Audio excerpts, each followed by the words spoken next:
Yes, guys, welcome back to the Cannon Podcast. Happy Monday. Hope you're doing very, very well. Thanks for being here. Thanks for joining us on the Cannon Podcast to talk all things Arsenal. I've got the Gillette song stuck in my head. Yeah, we know. Gillette, the best. This is not sponsored by Gillette. It's Disclaimer. so good. Have you heard that song, George? It's probably not on your coverage, is it? No, I've not heard that, but I'm enjoying this early morning serenade. Yeah, it's unbelievable. It's been stuck in my head all morning, so I promise I won't sing it too much on this podcast. Maybe only 3 times. We want to talk. Gillette, if you're listening. Unless, hey guys, listen, we're open. And if you want me to sing that at the beginning of the podcast as the sponsorship, listen, I'm sure the audience will love it. We want to talk the Wolves best game. they could get. Exactly. He's on it. I also said to George earlier on, get my skates on. And George is enjoying that British. I'm just introducing you to British culture. This is great stuff. So we want to talk the Wolves game. We want to talk all the stuff that's sort of coming off that about Havertz and Saka and the goals and that weird dude touching our players up. We want to talk Marino, maybe the rule changes. I want to confess my love for Raheem Sterling, all that sort of good stuff. So thanks for joining us. Make sure you liked and subscribed, etc. George, I'll start with you. How are you? How'd you find the game? I'm good, mate. I'm good. Look, I think the game was really interesting. I wasn't expecting to see the timeline reaction to it, and I had to go back and rewatch the game just to make sure that, my initial comments weren't, maybe out of line, because I felt like, look, it wasn't a perfect game. And I mean, the previous 2 games, we started so strong and we did so well, I'd say, in the first 45 minutes that it maybe warped people's opinion on how ready things were. And, I think we faced a team that was very different to Leverkusen, that was very different to Lyon as well.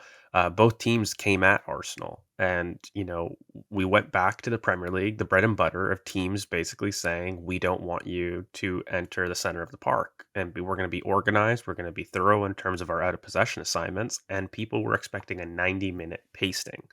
They were expecting a 5-0 coming in. And as soon as an opposition got 10 to 15 minutes of, some dominance, that was head loss in terms of this is a really poor performance. And I'm sitting there, I'm thinking, okay, look, we could have done things better. I mean, even Mikel made note of it in the post-match. I mean, it wasn't a perfect 90 minutes. I get that. But are we really sitting there demanding perfection at day one? I thought there was a lot of really good things in the match, generally speaking. I thought the way that we accessed the final third was really nice. There was a lot of new ways that we were able to expose. I thought that Gabriel Martinelli was getting a lot more chances, which seems to be a theme. That left-hand side balance in terms of the proportion of our attacks seems to have drastically changed. That's been the key throughout preseason. And I think that Arsenal no longer have an issue in terms of some build-up tempo, which I don't think was the case all of last season with mid-blocks. Now, there's some things that we can maybe talk about our pivot, Zinchenko's role along with Partey. Did the roles switch? Was there a little bit of confusion about who was going to take the first receiver role? Was that instructed or was that confusion? I'm ready to have those conversations, but mate, I'm sitting there saying Bukayo Saka is the sharpest he's looked in any preseason I've seen. I'm sitting there with a 2-0 win, generally comfortable. There was only 2 chances, which Raya does brilliantly for, and I'm not going to criticize my goalkeeper being on it from day one and saving. So yeah, look, it's tough because you're balancing this expectation of how you're supposed to criticize a team during a title race with Pep Guardiola, and that has really skewed people's idea of good versus shit versus it's day one. It's day one of basically the season. Game 1 at a tough fixture. Wolves at home is a tough fixture. Gary O'Neill, I keep doing that. Gary O'Neill is a tough coach. That's a tough team. Yeah. Arsenal did their job.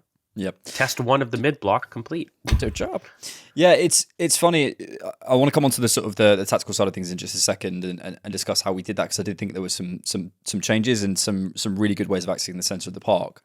But yeah, I think on that, Bhavs, I'll come to you. Like, it's hard to know what we should be expecting, because it feels to me, because of the City, we had this problem all last season, right? We had this sort of the City over us. We had this sort of the image of Pep Guardiola sort of hanging over the Emirates, and then it feels like it's not even that we can't concede a goal; it's like we can't even misplace a pass. Like we can't, someone can't press us and have a chance, and our keeper can't make a save. There feels like this panic, and I'm not, obviously this is people playing out on social media, but I know from people in the stadium who were saying it was cagey in the stadium. There was a time in the stadium when people were going, "Oh my god, we're losing control" or whatever. It is hard to know what is expected because on the one hand, I completely. I'm completely on the side of, look, it's day one, like let's calm down, let's be, ensure that we sort of build into this season. The players are still returning. We want to rely on, and I think we did rely on the likes of Martin Odegaard and Ben White and so on, which we've spoken about before, who had a brilliant game. But I think the other side of that is we all know how costly a mistake can be. So it's really hard to get clear-eyed analysis and go, what is actually acceptable in terms of, losing 10 minutes control of a game should be acceptable, but sometimes it doesn't feel so, you know what I mean? Which is not fair, but maybe is what is needed. Yeah, I mean, look, about not a few years ago, but pre-Pep Guardiola, even if you got a draw, it wasn't a bad result. If you played bad and you got a result, it was a major, like, wasn't it a Fergie phrase of going into a game, if you can play bad and still get a result and get a win, it's a sign of a champion. Now it's not the case anymore. I think fans they seek perfection, and I like that as well, because we realise what it takes to beat City. And also, let's not take for granted how important this first half of the year is going to be. We see how City are second half of the year. If they're in range second half of the year, they're going to kill us. They do it every single year to every single team. So we have to make sure that we do our job in the first half of the year. So I get why Arsenal fans don't want to mess about, but yeah, I think it's a bit over anxious. We're a bit over thought as well, and seeking perfection a bit too much. But look, 2-0, clean sheet. We won the game with next year. We won the game of field tilt. That's what matters. And I think so. I think I get why fans are a bit nervous and on edge, and it will be the case until we win our first title. Because look at City. You look at City's game, for example. They weren't the best against Chelsea. Chelsea had a lot of chances, and they could have that game easy or got a result as well. So yeah, I think it's just because we don't have a history of winning trophies in the last few years. Fans are a bit anxious. They don't know what to expect. They want perfection.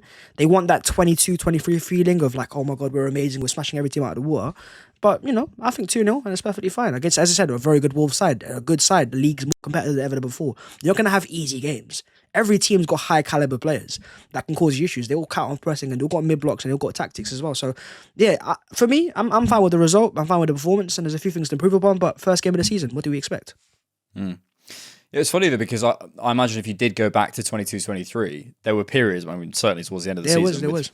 With Rob Holding, you can't even get in Palace's squad, where we were not controlling games, and but we kind of remember the good times. And I think it's our expectations have changed and things have changed. I think what's exciting though is not exciting, but good is Mikel knows. I think he says always in his press conferences and stuff, it's about managing the good moments and the bad moments. We have our expectations and our worries and panics as fans, and we're analysing.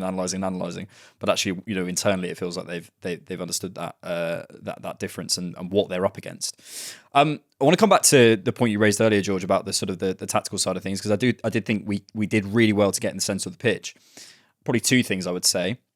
Firstly, I thought we were a lot braver to break lines, which is something I was talking about last season in terms of going through teams.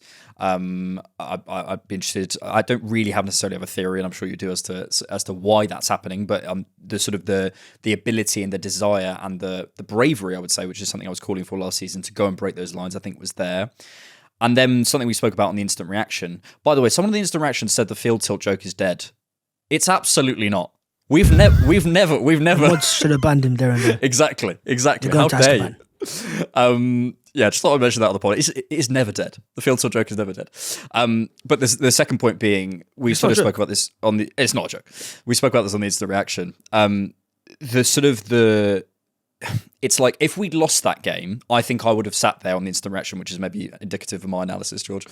I'd have been saying I didn't feel we found our rhythm in the build-up. It felt there was too much variety. Odegaard was dropping in, then he was staying out wide. Then Zinchenko was dropping in, then he was pulling out, and then it was Gabriel, and then it was Saliba. I couldn't tell who was, and there was, Raya was probably the best on the day. But then you could also make the point, because we've won 2-0, that we found variety in our build-up. We managed to find many different ways to break through Wolves. Those were the two things that I sort of felt coming away from the game, and I'm curious what you felt. We always paint our analysis based on the brush of win or lose or draw. Yeah. Right? Because at the end of the day, results matter. And sorry to cut you off, but this is the whole point about variety and build-up. There will be a game, I guarantee, that we lose and we say we changed too much. And it's going to happen. It's understandable. Mate, pick your tactic. That's going to be the case no matter what. Bukayo Saka is a world-class player, one of the best players in the world. we're too reliant on Bukayo Saka when we lose. Um, Arsenal are the best out of possession team in the world. Arteta's a defensive manager, and when we lose, he's not brave enough to make decisions. There's a level of that coloring no matter what we do. Look, I think it is balance. Ultimately, I did see some interesting things because I'm a nerd. The build up. We definitely build with kind of a 2-4. Our center backs are split a lot more, and I've noticed there's a bigger reliance on getting the ball into play. Whereas I feel like last year there was this time when Gabriel and Raya would consistently do this really weird thing about, oh, you play, no, I play, You and touch, try I to touch. cause, like they wanted to cause confusion. Like we saw it not work against Porto. But I thought in general, if I don't have the numbers, but somebody I'm sure is brilliant who's watching could, if you could time the time out of play to the time after the second pass, not the first pass, the second pass, because that's really going to give you an indication of tempo in a build-up. I mean, look, if you give it out to Gabriel and then he takes 2, 3, 4 touches, I still wouldn't describe that as direct build-up, So I always say, what's the second pass look like? How long does it take for you to get there? It seemed like for me, we were really urgent or fervent to really get that going quickly. And so once we did that 2-4, and Raya is part of the back two, so we end up really having a 3-4. Then we transitioned where the fullback would come inside, but replace Raya as the left center back. Raya seemed to be a little bit deeper at a different line. Last year, Raya seemed to join Saliba in the same line, and we pushed our inverted fullback into midfield consistently. Now we've got Zinchenko dropping into left center back, and I feel as though Raya is offering himself a lot more, and we're pushing other people up. I felt like at times Raya was consistently left center back if he pushed up. There was really that bias towards the left-hand side. Now I feel like it's a lot more balanced, in which Raya feels comfortable going at right center back to push Saliba a little bit higher up, to maybe drop Partey more into an 8 who's playing lone anchor. And I think that variation and flexibility was really crucial to our ability to find people early. And you're adding different questions. You're basically adding a different line, because last season Raya was joining a pre-existing line, which is still brilliant. But by adding Raya, who can go right center back or drop deeper, it means that Wolves can't press with the same amount of numbers, because then they're outnumbered, really simply. And it's brave. It's really brave. It'll look horrible if it goes wrong. I will say that. It will go wrong at some point. Yeah. But it's incredibly brave. And I find that we still have players yet to come into this to make this even better as a plan. So that was a long way of saying, a nerdy way of saying, we have found different ways for people to do some of the things we liked last season, but add some things that we didn't, in terms of, listen, we can be a bit more direct, we can be a bit more quick in terms of our passing and our short passing, not necessarily our long, because we've actually done brilliantly all throughout our time at Mikel Arteta for competing for second balls and going long, so I never worry about that. But I definitely saw a much more concerted effort to basically draw Wolves in, to break on them quickly and create mini transitions throughout the match. And that was something that we did struggle with against mid-blocks last year. Yeah. And Wolves are pretty jumpy. I also want to give credit to David Raya, because I thought he had a brilliant game. I know we saw an instant reaction, but, Saliba and Gabriel didn't have their absolutely best day on the ball. That happens. It's okay. There's going to be days like that. But what you need, in the same way that we said, Saka and Rice, although Saka will come to in a minute, doesn't seem to need this. Saka and Rice might have a slow start to the season, not. And, we're going to need other players stepping up in the same way in the back line. Sometimes you have a bad day, and Raya stepping up and being I felt like the technical leader. There was the moment where Timber, he's unbelievable, but he did lose the ball on the edge of the box, and Raya's on camera going, mate, sort yourself out. And I love that. And I think I said before on Raya, I think he's going to have a big season in sort of that regard, and sort of almost coming into his own. I think it's a big thing for him. Let's move forward to the lineup. I wasn't surprised, to be honest, with what happened. The only thing I really want to sort of come to is maybe the bench, Bhavs. We didn't see Kivior. We also obviously haven't got Vieira and Tomiyasu. We saw Ramsdale, Calafiori, Timber, Jorginho, Nelson, Wanyeri, Trossard, Jesus, and Nketiah. Maybe there's, 2 defenders, 3 defenders. Sometimes I don't really actually know those numbers or what Arteta normally does. But I'm starting to go, okay, Marino's coming in. supposedly. Although this is maybe the longest transfer saga I've ever heard. We'll come to a little bit later about Marino. Marino's coming in. Tomiyasu's coming back from injury. Kivior didn't make the matchday squad. Vieira's got to come back in. We're hoping Nwaneri gets minutes. Who's dropping out? There's got to be someone.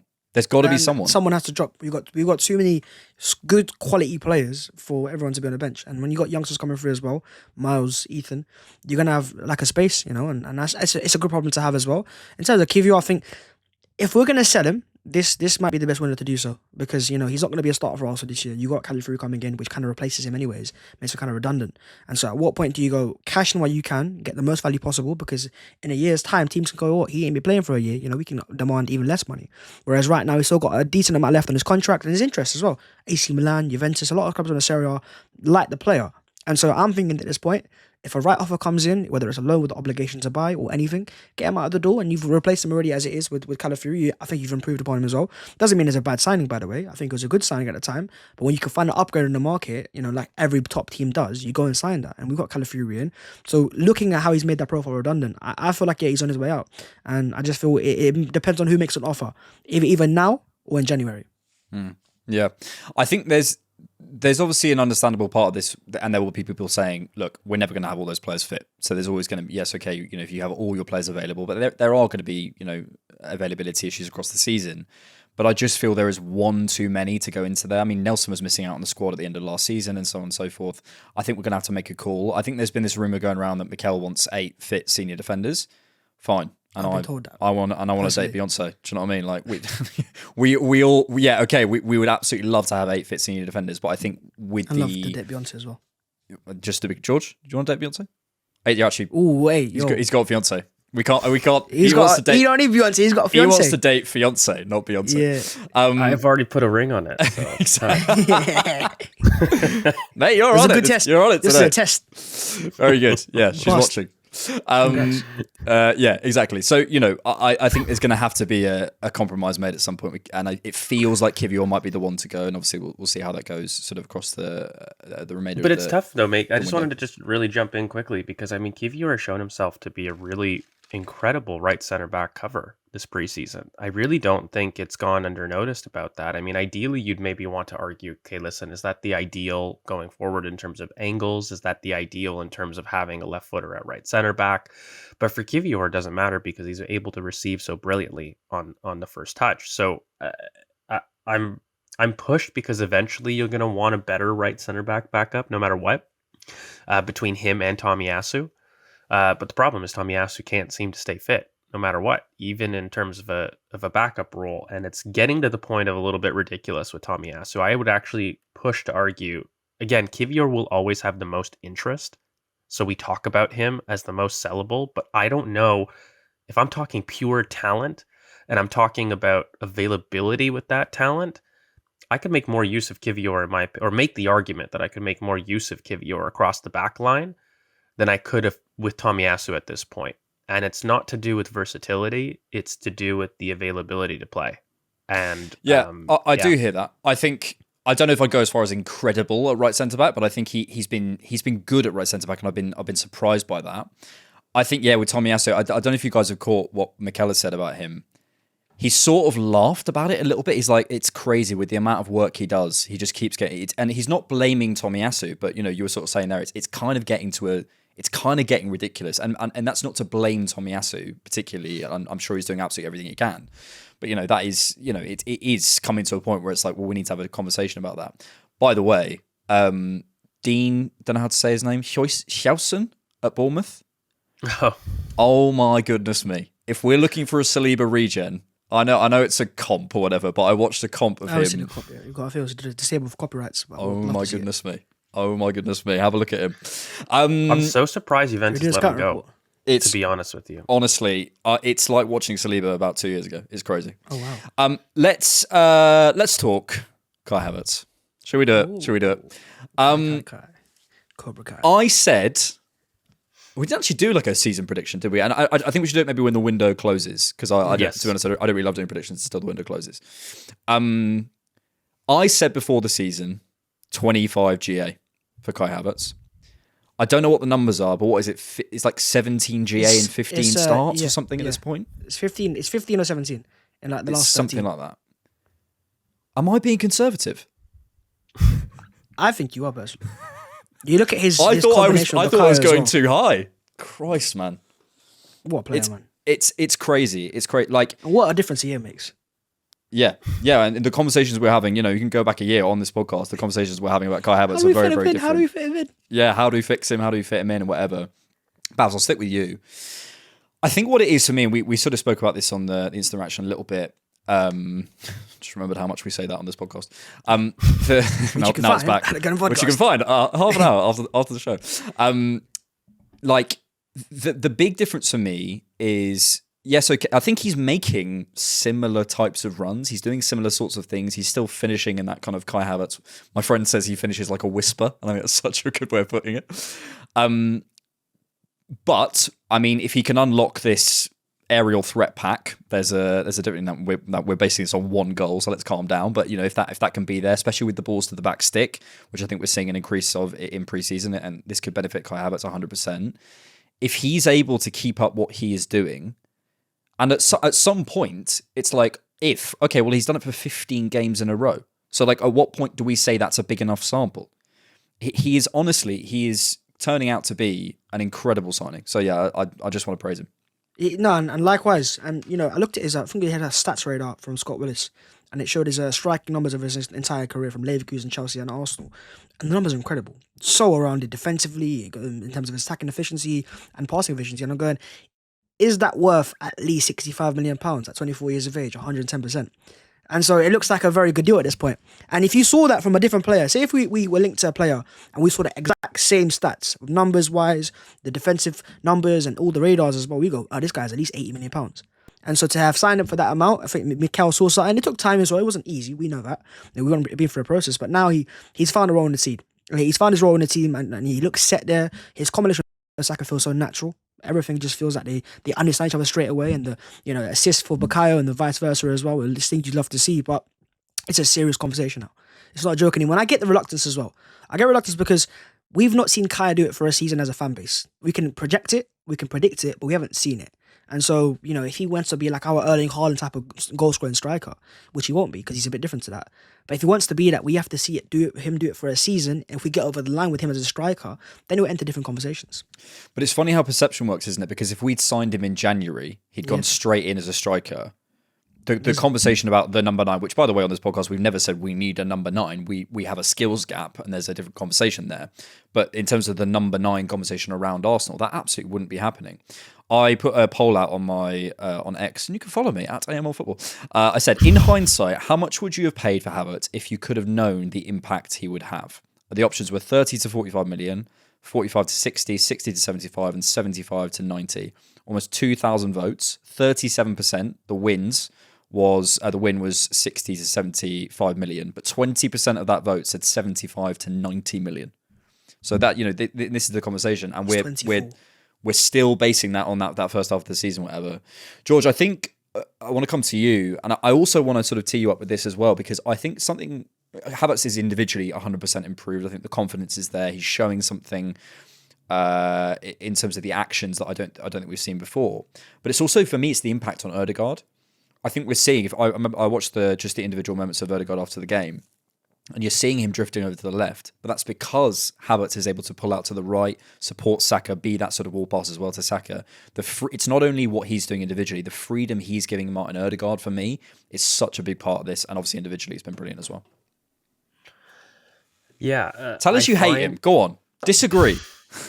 No, I mean, look, you know what? I do think that part of the Kai Havertz conversation, it's impossible to get away from the pushback on rival banter.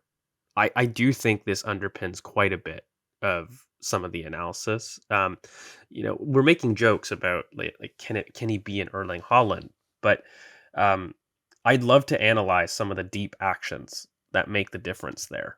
And that's where I think some of this has gone a little bit overboard. And I have to speak honestly about it. Like, okay, I think he's done brilliantly. And I think that there's a lot of things that he's done to help fix the team.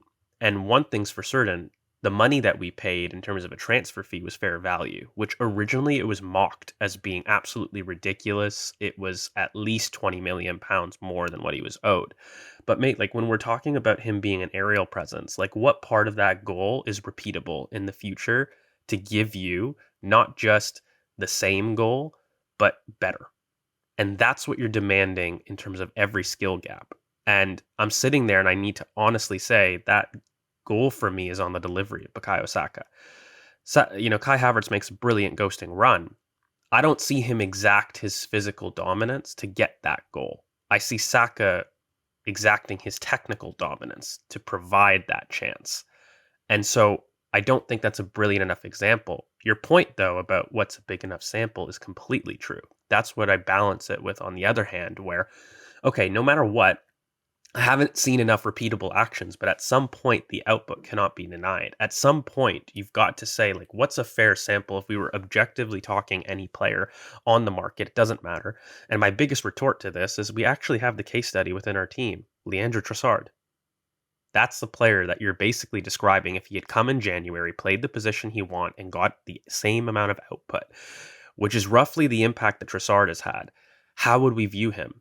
And I do think how we view Trossard isn't the same as Kai Havertz. And there's got to be something different towards that for me. And, you look at the amount of points that Trossard or Kai Havertz has won. Guys, we're talking equal, if not more on Trossard's level in terms of points won. That's impact on the team, right? Through a goal or through an assist. And at least for me, I'm seeing a lot of shouts of Trossard should have been sold like this year or potentially in the future. And what are we talking about on impact? And I just think let players breathe. I think we're too soon, and I'm guilty of this as well. We're too soon to maybe project the absolute positivity or the absolute negativity in a signing. Right now, there's a certain unknown because Kai Havertz provides a certain unknown and has provided that unknown for 4 or 5 years. That's undeniable. And it's not, you have to acknowledge that. And then equally, you got to acknowledge, okay, fine, he's been poor. We've given him a platform. Perhaps he has given a new lease of life, and perhaps he's changed as a player who is only 24, right? Years of age. So the level of evolution in a player like that is completely realistic. 25. Disgusting 25. analysis. Oh, there you go. Perfect. So tomorrow. The idea is that the a player can't change is ridiculous. It's malarkey. So, I mean, you're able to sit there and... well, that's a British phrase. There you go. I thought you'd like that. But there is a level of you giving a rope to see what a player can do. I will push back on the clinical aspect because that's still something that I've got a question to. And if he's able to solve it, then you're talking the valuations that people are talking about. Because that's a huge 100 million pound player at 25. And potential wise, we're talking, okay, sure. But I'm still yet to hear a cogent argument for what skill. Like when you talk about the 100 million pound player, Erling Haaland in the channels is something that we haven't seen before. That's why he's 100 million pounds worth. Thierry Henry, the left-hand side finish. Arjen Robben, that cut inside onto his strong foot. And people's best chance of, look, mate, it's the facilitation that Kai Havertz offers and his movement off the ball. And I'm like, no, I get that. I saw Robin van Persie in his prime. I'm very aware of what that top end looks like. I'm asking, have we seen that from Kai Havertz? And Robin van Persie is a brilliant example because that took a while to coach out. So it's possible. It's just I'm worried about going too hard where he's a flop, which is clearly not the case. He's proven his money. I think it's very clear that he's proven his impact, and I think he's proved a lot of people wrong about how quick that could happen. All those are true for me. Taking the next step into the 100 million pound bracket is where I pull back quite yet. I reserve my judgment to see more. I completely agree. I think it requires a bigger sample. I think it needs for me a different level of status within the team. I still feel Kai Havertz isn't the best player on our team. Like he isn't. He's a brilliant player. And by the way, I've got his numbers up here. Since the end of last season, goal against Burnley, goal and assist against Newcastle, goal and assist against Sheffield, goal against Brentford. If you're going through and you're going, wow, this is impact. But I still have questions, of course. But what's exciting is I feel now, It's in terms of just my valuation, being totally honest about it. It is probably now hitting 65, 70 million, about what we paid for him. If you told me that's what we're going and that's what we're paying, I'd be happy to do that, maybe even slightly more. But I agree with you, if we're going into the hundreds of millions and so forth, I do still have questions. I do still have more sample I want to see, and I want to see, for £100 million, you're looking for the offensive leader in your team. Now, we may have that in Bukayo Saka, but if that's what we're doing, we didn't pay that, so maybe that's what we can't expect. But I think, Bhavs, maybe just to close this off, what we are seeing, and I want to praise Mikel on this, is the benefits and the downstream impact of all those comments and conversations he would have had about this point last year. The love we've got to give him, the time we've got to give him, the support we've got to give him. I remember all those comments, that people said, the pity penalty against Bournemouth, all those sorts of things. This has actually been managed from an Arsenal non-Kai Havertz perspective. The environment around him has been managed superbly. So forget Kai Havertz for a second. In terms of giving him the platform to do what he needs to do, it's been brilliant. It's been amazing. We remember the quote from Mikel, as you said, was give the player love, and fans have obliged as well. Obviously, it helps when he scores goals, but you can sense it. His chant is amazing. I say probably top tier. I'd say number one Arsenal chant, maybe behind Saka's chant. Yeah, I like the Gabriel one. Gabriel one. What's Gabriel one again? You'll fall in love. I know you will. I've sung way too much on this podcast. Okay, no, it's good. I've done too much singing on this podcast. Yeah, that's fine. That's fine. As long as it's Gillette. But yeah, no. Gillette. Here we go. I feel like we've dealt with it amazingly, and it's a sign. Also, it's a character building for the player as well. For him to have gone through that tough period, come to a club in Arsenal where so many fans were against the move. You come from a rival club to a rival club. Chelsea fans going out, we want to see you flop. Arsenal fans like, we're not quite sure if we spent the right money at you. There was a lot of personal, £65 million, he's ruined our team. He's sent him to Saudi Arabia and all this type of stuff. A year later, no one's denying him anymore. No one's saying sell him. People see his future. We see a vision of the player. We see what he's trying to do. We see his strengths, and we see potential as well. And so at 25, I see a long-term Arsenal player. That's what I wanted to see last year, and we see it now. Okay, quickly, I really want to ask, would fans, the club, and the hierarchy be criticizing a lack of moments or a lack of box efficiency if we were sitting there saying, remove the name Kai Havertz, that we had a starting number 9 that was capable of those things? Maybe because we watched the games, and I still feel like what we're missing is that. What the goals Kai scores are, they're still not, in my opinion, the what it is. It's like someone who can force the issue. We still don't have that. But look, if we can win the league without that, then brilliant. The point is always this: we're always looking to push on. We may already have everything we need. Absolutely. There must be people listening to this going, we've already got a 25 goal a season, so all these sorts of things. Fine. The point is, we're trying to beat. Look at what we're trying to beat, and then we got to do everything in our power to do that. And I don't think we fully have that in the team. It may be enough, but I take your point. But I think I would still be looking at that, because the goals and the sort of contributions that Kai Havertz has aren't that, I don't think. I don't want to do too much glazing on this podcast, so we're going to move forward to a different player before we talk about talk about Saka. Thomas Partey, Bhavs, I'll come back to you. It's really hard with Partey to kind of see the wood for the trees, and I know maybe I'm more old school in this way. I don't necessarily view social media as a particularly good barometer of what people are thinking.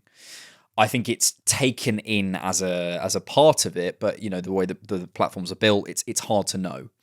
So I'm trying to get an overall sense and trying to just isolate what I feel. And what I feel when I'm watching Thomas Partey, away from the narratives and the conversations and the critique and punditry on him, I just don't see the same player as I did a couple of seasons ago. Now, the question mark is that a problem?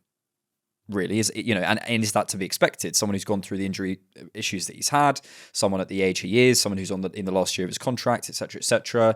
He can absolutely contribute so far, and again this season. But basically, the question is it a problem? What I see I think you could basically pull out from Thomas Partey's performance. I think you could pull out a comp of him or actions of him looking brilliant from against Wolves, and I think you could pull out a comp of him looking dreadful. And you could sort of do that with most players, but I think Thomas Partey for me is a real polarity. Some of his actions I look at and I'm like, oh my god, like I don't know any other players in world football who can do that. Like on some level, sometimes when he takes the ball on the back foot and drives away or beats his man or beats a press or whatever, no one does it like that in terms of the size and the height and the technicality. But then I'll watch him not go for a duel or lose a ball in the midfield or give away a pass or whatever. He's becoming a really frustrating player and dividing those narratives, as I said at the beginning. So my question is basically, how do we use him? Is he someone we can rely on for 38 league games? Forget the availability question mark. If Thomas Partey is available, is he someone you go, he is in my team, he is class, we just need to stick by him and allow him to get back up to pace? Or do you maybe feel the same as I, that there's going to be a management of Thomas Partey this season, no, there will be. Even if he is available? He's a high risk, high reward midfielder, and it's weird because the six is normally very safe, and he's lovely. When he puts the risky pass comes through and he looks amazing as fans, you go, that's this way it starts. But those passes don't always come off. There's a reason why a lot of players don't always try them, because they're very hard to pull off, and so that's why in certain games, against a mid block, for example, it's a very useful profile to have. But against the teams that press us and they play on his blind side and they kind of nick the ball off him, we've got Declan Rice who can play there, who's a lot more safer and secure on the ball. So we've got options to come into the side, and with the signing of Moreno, whenever that happens as well, we're going to have a way to change the midfield around there. But because we've not seen Moreno rise so far, we can only play Rice as at 8. We can't have anyone else there. And I feel like once Moreno arrives, we'll see if Mikel plays Rice over Partey as a 6. Certain games as a double pivot, they are amazing, and we love that as well. But I think Mikel once talked about maybe he doesn't like his dribblers, or his defenders dribbling out of the back, because as fans we might like it at times, but if it comes off, it's amazing. But if it doesn't, we're in trouble. And that's the issue with Partey, is he's so high risk at times that in the certain games that you need to be safe, I think we can change it. And the thing is, we've got options. Declan Rice is an option. Jorginho is an option as well. Moreno comes on top of that as well. Then we'll be fine. But yeah, I think we can get at least 10, 15 quality games out of him this season. And is that worth what he's been paid right now? And is that enough to get us a title? I think so, man. I think he's still going to be a useful player. Yeah, or certainly part of something. Exactly. That's really what I feel is like. I think he can be part of it, but this reliance on Thomas Partey that we might have had a couple of seasons ago, I don't think is. Oh, naturally, I don't think is going to be there. £100 million on Declan Rice for a reason. You don't spend it as an 8. You spend it because you can play as a 6. And don't forget, the start of last year, he was getting man of the match after man of the match, playing as a number 6. And so we love the incisive passing, and that's amazing. But in certain games, you don't need that. Yeah, I think it's the high risk, high reward thing, and I'd be so fascinated, George, if Partey is available for the remainder of the season with Moreno and Jorginho and so on and so forth. How many games he gets? I think it's going to be really, really interesting if he is available, because hopefully that will be the case. How do you see? And let's slightly move forward to Moreno now as well. How do you see that all kind of panning out? Is it a kind of game by game basis for you?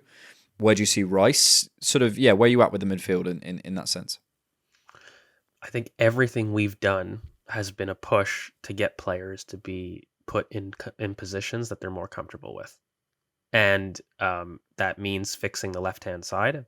That means fixing Gabriel Martinelli. That means getting more out of, our £100 million signing in Declan Rice. It's about getting more out of this team. And more out of this team needs to come away from this idea that Arsenal are going to play the same 11 consistently. And Arsenal are the only team to have done that. And, it's not something that I praise us for. It's something that we needed to stop. And look, for me, I'm all about value and assessing that value. And you need to go from short, medium, and long term between these things.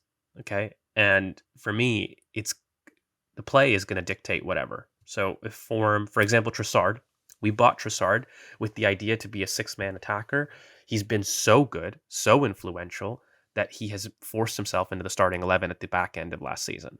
That is beyond a £27 million pay bracket. In the short term, he's literally transitioned from squad player to starting 11 player.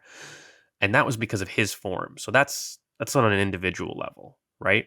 When you talk about the midfield, when you talk about Moreno, when you talk about Partey, how do we fit all these people in? I mean, if Arsenal were potentially offering Thomas Partey a contract extension, I'm having a very different talk with you about Thomas Partey's effectiveness. That's not the case. And I'm sitting there and, I think in in your analysis of him, you were quite right in a lot of things. One of the things you did highlight is he does things that no one else in the world can do. Bhavs talking points when I'm just listening, if he can play 10 to 15 games a season, very reasonable expectation. What is that worth? And I remember us having that value conversation last year when we were talking about selling. For me, the question is value. Ask yourself the role. We're talking 10 to 15 games a season where he's going to give you, by the way, like playground errors. This is part of the problem with Thomas Partey. I said it on the instant reaction, another plug. Um, you know, that I think paints a different picture because we've seen and we've put him on a pedestal of top 3 defensive midfielders in the world at his peak, right? And what does that peak look like? And how do we sustain that peak? And at what point does peak become, okay, now you're actually hurting our team? Like, when is that trend? And as a team, you want to get ahead of that point. You don't want to keep players that are hurting you and then continue to hurt you and then be locked into hurting you. And Arsenal have a really bad fear of that with Mesut Ozil, with Alexis Sanchez, and there's a lot of burnt bridges in that regard. So I think there's this push constantly when we see brilliance to say, how long will that last? And especially true PTSD. of Arsenal fans, right? Yeah. So yeah, no, I just think I'm very comfortable with Mikel and the Arsenal team essentially saying, I'm going to choose a team that I feel fits on the day. And if that form transitions into you playing more games than we anticipated, then no problem. What's brilliant is I think that we actually have Thomas Partey available, because I make no mistake about it. Between him and Timber last season, we were unable to see a lot of the changes we saw in buildup and the variation, and all the things that you're praising it for is because of Thomas Partey and his ability to slant at different angles. And it's not just Partey that can do that, but we've added people that if Partey was out, we can still do it in Calafiori and in Marino. We've got options now that's no longer a reliance, and that's a good thing to me. If you're telling me your peak asset is declining and your team has evolved to no longer being reliant on them, I'd say brilliant squad management. Like check. And just don't make the mistake of now having that declining asset be your reliable starting. And that's a different conversation because Arsenal clearly aren't having that conversation. So I'm okay with it, mate. I'm okay with games that maybe don't suit him. I'm okay with games if he's not being up to snuff, he's going to be replaced. And I'm okay with that. I think we're handling it perfectly all in. And I'm excited to see what Marino can give, because I do feel Marino's going to be a huge addition, mate. I don't buy this idea that people have where it's going to be just rotation. I really feel Marino's going to come in and his play is going to warrant a very Trossard level impact. We're going to have serious discussions about forcing him into the 11 because of not how great he is as a player, how great his impact will be in the role we ask him to do. Yeah, I think Marino will have a massive impact, and I think specifically the platforming he's going to do for the likes of Martinelli, for the likes of Declan Rice, who I think will go a little bit deeper, or we'll see, and give more on-ball responsibilities to the likes of Ødegaard. I think there's going to be a huge impact. So yeah, I'm looking forward to that. And I suppose what it is you kind of hit it on the nail there. You hit it on the nail there, George. You hit the nail on the head there, George. In terms of, it's like just staying present with Partey. We can project forward and go, is he gonna? But actually, what's he doing today? What's he doing in this training session? We've spent basically the entirety of Thomas Partey's Arsenal career going, but what about? And actually, I think, can we just go, do you know what? Is he available for this game? Is that doable? Mikel always talks about going game by game, day by day. And I think we kind of need to do that a little bit with Thomas Partey. So yeah, I want to talk about some other stuff other than the game. So very, very quickly, I love you, Bukayo Saka. I love you so much. You're so good. You're so good at football. I love you so much. Bhavs, do you want to tell him how much you love him? I love you, Bukayo Saka. George, just quick, George, if you can do that on Saka. You're amazing. There you go. We had to say something. Amazing. Can it all? No. We don't have time for the Saka conversation. But I do very, very quickly want to have host privileges and just say the kind of the player who can create something out of nothing. Would I be surprised if by the end of this season, Saka has convinced me that he is that guy? No.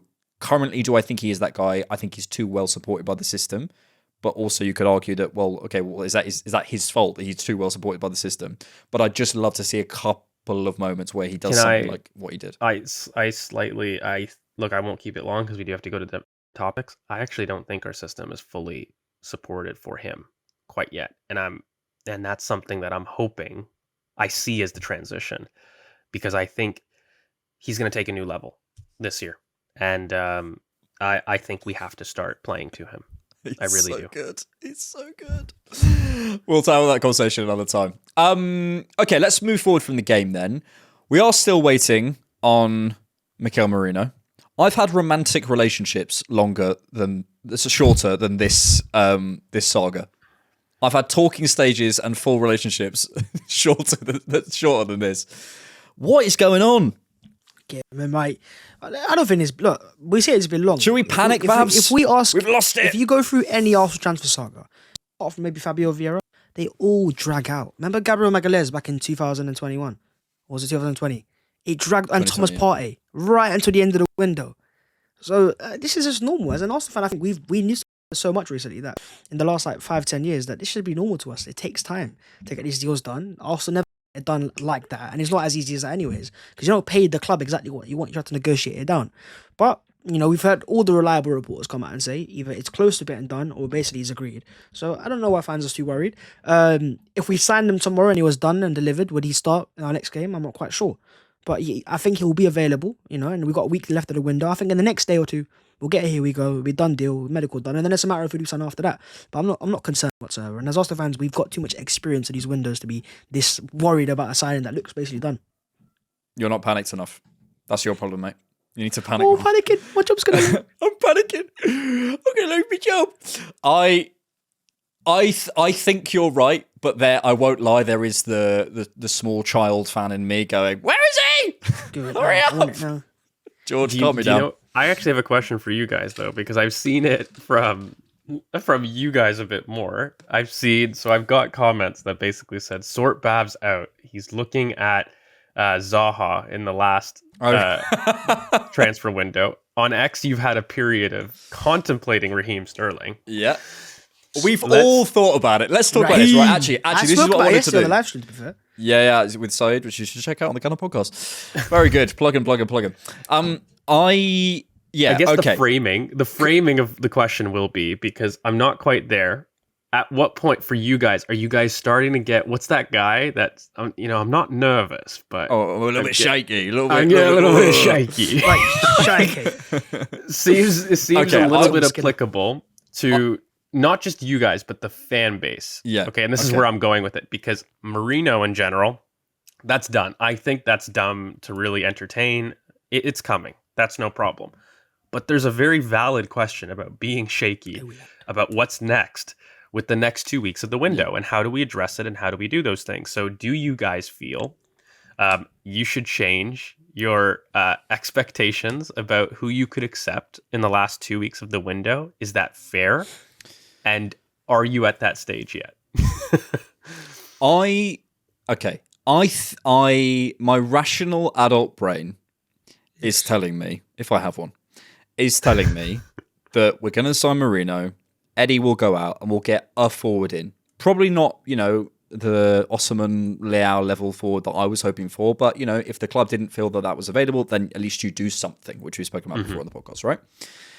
I think that will happen. I think something will get sorted for Ramsdale, and I think we'll probably get Joan Garcia in, and I think Kivior will probably go out, and then I think our business is done, and that's a decent window. It's not what I wanted, to be totally frank. I felt I felt we would spend big on a midfielder and a forward, but if the club didn't feel that those sort of blockbuster midfielders and blockbuster forward was there, then fine, we can have another conversation about that. At least we've improved, right?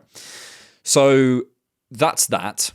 However, I feel if we get to deadline day and say Merino doesn't get done, and we go and get a forward that the club will. But the problem, if we don't go and do a forward, as we said before, I think that's a mismanagement. The problem is if we go and get like a Sterling or something, or that type of forward, people will be angry. But the problem with it is I trust the club so much that I don't know whether there's a forward out there that I'd say we've mismanaged this window, because I'd basically be going, okay, well, let's just wait and see what the plan is. I don't. Basically, my point is like someone like I'm trying to make sense of what's going on, and that's what fans are doing. They're trying to make sense of what is going on. Yeah. So then they're trying to reverse engineer. Okay, well the reason we're not going for a forward is this, and the reason we're going for Mourinho is that, and okay, well that will make sense now, even though that's not at all what anyone thought at the beginning of the window. So I would just have to wait and see.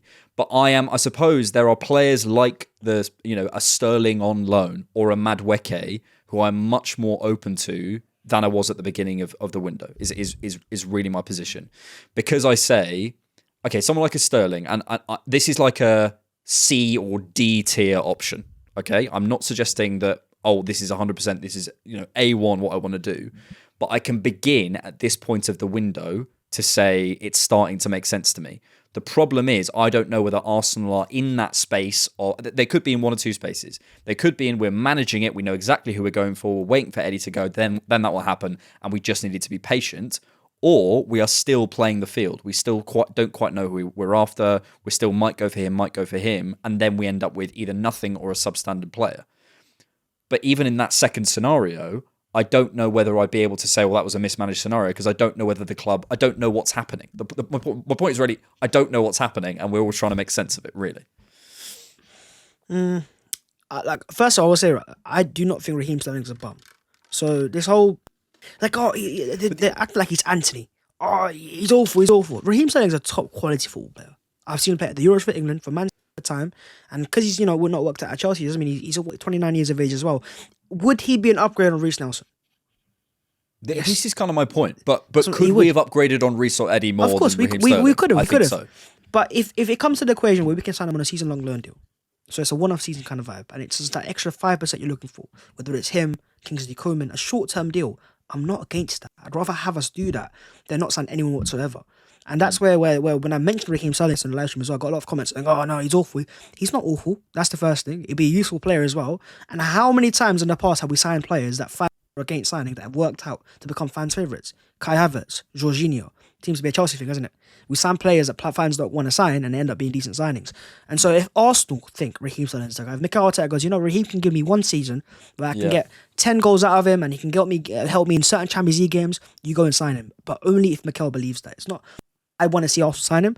Whoever Mikel wants to, it could be some random player out of La Liga. And I still trust him on that because he's done so well with his signings in the past, especially the short-term ones on the deadline day, the type of move. That on that. And any way that he'd want to sign, I think it makes sense. It'd always have a specific reason behind that, especially with the stage our current team's at as well. It'll be to win a title this year.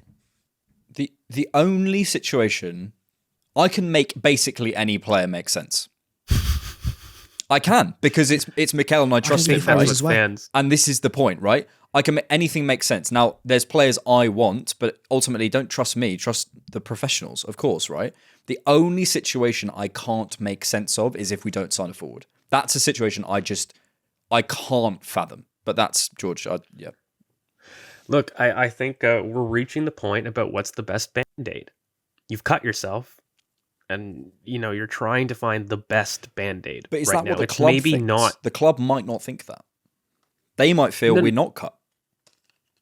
Well, no, I mean, they have to because of what they've talked about in terms of there being a lack of moments, a lack of X factor, and a lack of box efficiency. That's been consistent all throughout the summer. So we definitely been, so I agree with you. Yeah, we've definitely been cut. The problem is, hey, is this a paper cut? Is this a cut by a huge thorn that requires multiple stitches? And are we really close to a hospital right now? Do we just glue it and wait a little bit?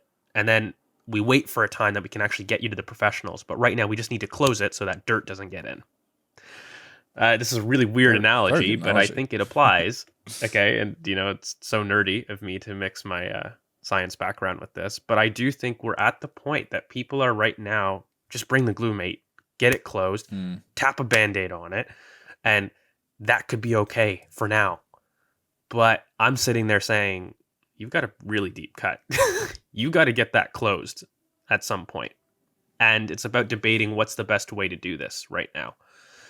Look, I will say on names, I'm open to the idea of we need something. I'm completely with you guys. We cannot escape this window with nothing. That level of improvement is going to change the longer in the window.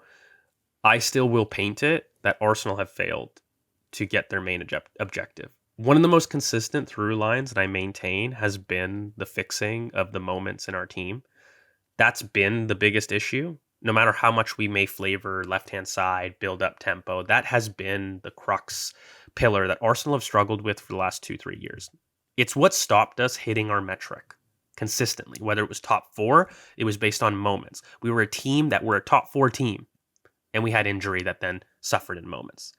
Whether it was getting the title challenge the year before, again, we were a title challenging team that probably on play deserved it. Last year, Arsenal were the best team in the league in terms of play and all the numbers. We didn't quite do it because we didn't have the moment, and we lost it by a couple of points. So I'm sitting there and I'm seeing, okay, well, George, it's all really good, well, in theory, to demand all those things. But if that player's not available, what are you doing? What's your solution? What's your retort to that question? Look, guys, I honestly look at it and I say, okay, I'm fine if the Band-Aid does the job it's supposed to do. I'm not going to sit there if the cut needs a Band-Aid and you're just applying tissue paper. That's not going to stop the bleed. And so there's different ways that we can stop it. We don't have to get the surgeon right away. I'm with you. It doesn't have to be Osam and Leao right away, although I still will say that we failed because that's what this cut deserves. But when we're talking best Band-Aids, about the names that you guys have mentioned, I will say I need to see a level of box efficiency. And I will need to see that, no matter what we do.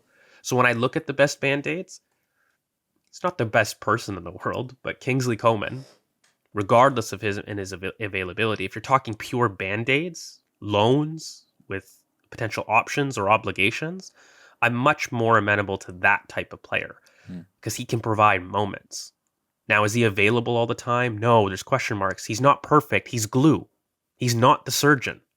He will not fit what I need, but he'll close the cut and he'll get me there to when I can find a professional that can get it. Yeah. Now, the problem I have is investing in tissue paper, which is not to say that Raheem Sterling is shit, but he absolutely does not solve our biggest needs in terms of, for me at least, a level of box efficiency. He gives you pace. Part of the problem is this conundrum where I do feel everybody just think the front line lacks pace. And it's as simple as that. So insert pacey players. Madueke, Zaha, players that are fast on the transition, right? And so, like, for me, it's not that simple. I do think it needs to be somewhere else. So yeah, where I'm at is with you guys, we need to sign a forward.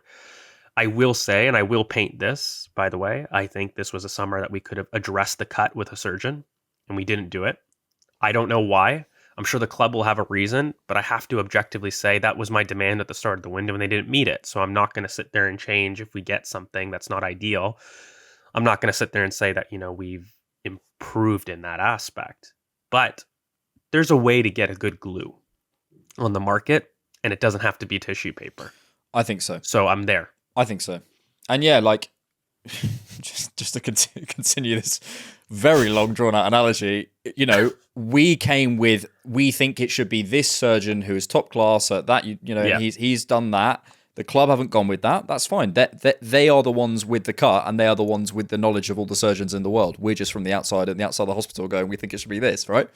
But I think it's almost undeniable we do have a cut. So that's the only situation that I couldn't make sense of. And yeah, I would, if we go and sign Raheem Sterling on deadline day for on a loan with option to buy, that's not, that is, that's butterfly, what's it called? Butterfly stitches or whatever, to me, that's not the perfect solution, but it is at least a solution. So And can I also just tweak it? Sorry, one thing, you said loan with option. Part of the reason glue works. Right.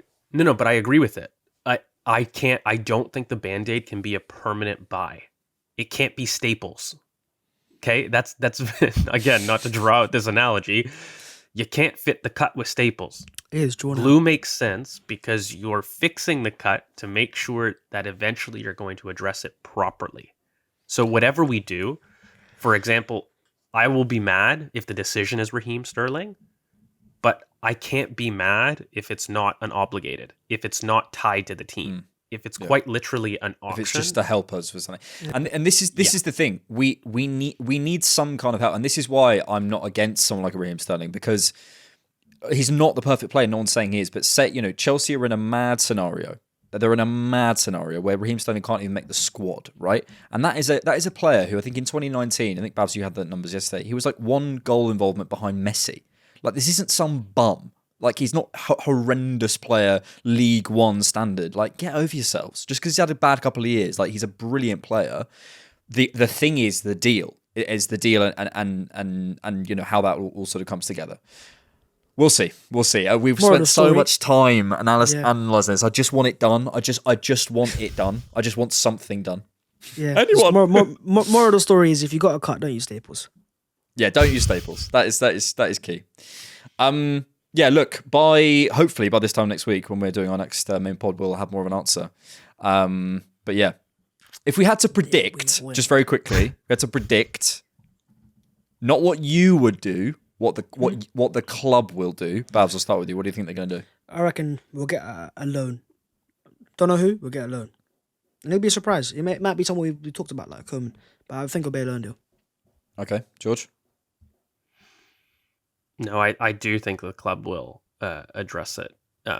I think that they'll address it with surgery. Significant. With? Yeah. Actually, Bhavs, I'm not letting you get away with that. Give me a name. George says Coleman. Mudryk. A loan for Mudryk. We'll go for it. Let's do it, guys. Let's do it. Yeah, I think if we're talking Band-Aid, I'm looking at Kingsley Coman as an option. Another outside shout that I've said on Twitter. Again, I don't want it to be this, but it is something that glue could turn into a great surgeon. Asana Diao. I think he's an incredible prospect in La Liga. So I think that's somebody that we're definitely looking at least. I have a feeling it will either be a loan for a player like Coman or Sterling, or it will be a prospect who's just come out of absolutely nowhere. It will be like some guy. Ben Mattinson actually gave me a list of players, which I want to read out, which is really, really good, because I was asking for a video. So the thing is, I'm always surprised by how few players we actually as a fan base know. And look, that's understandable. We're fans. We're aware of the Premier League, and maybe a bit. I watched like a bit of La Liga. I watched it last night, the Madrid game, because it was on ITV. But I don't watch the entire world. It's the recruitment team's job to do it. And Ben's going, okay, Loran, this guy at Flamengo. There's Wesley at Corinthians. There's Quenda at Sporting. There's Adai at Alkmaar. There's this Diao guy at Betis. I'm not saying any of those are the guys or not the guys. I'm saying that there's so many players out there that we don't know about, and until we get there, we won't know. And then this is what happens. We all reverse and of course, he's the perfect player for all these reasons. But actually, the club, I just hope the club are doing something. And I'm sure the audience are Babs, don't let him get desperate. away with this. He made you get a name. Tell him to give him a name. It's true. At the end of all this. My two options, I don't hate the loan for Sterling, especially if Chelsea cover the wages or half the wages. I really don't hate that loan. Or a prospect that I've never heard of, but I obviously can't give you a name there. So maybe I have to go for Sterling. Roast me. Go on. I would not like that. I think we'd be having debates. I think if you Band-Aid, I'm willing to prospect something. If I can't lie. But this is the debate. Let's have it when we get it, and we'll go from there. Let's see. I suspect it'll be something we don't know and we didn't see coming. Okay, we'll finish there. George and I've got some scouting coming out midweek. Baz will have his show on Friday. And then we'll have an instant reaction to the Villa game. Is it Saturday evening? I think it is. So yes, Saturday evening. So make sure you are all clued in, locked in. There you go. Locked in. This is what the kids are saying, George. To the Cannon Podcast. Speaking of George being old, it's your birthday tomorrow. It is. Happy birthday to you tomorrow, George. 40th, thank you, good sir. Happy 40th, man. Hope it's a good one. Hope the kids are taking you out for a nice meal. Pleasure as always. Thank you, boys. Cheers, mate. Thank you. Thanks for watching, and thanks for keeping it Arsenal.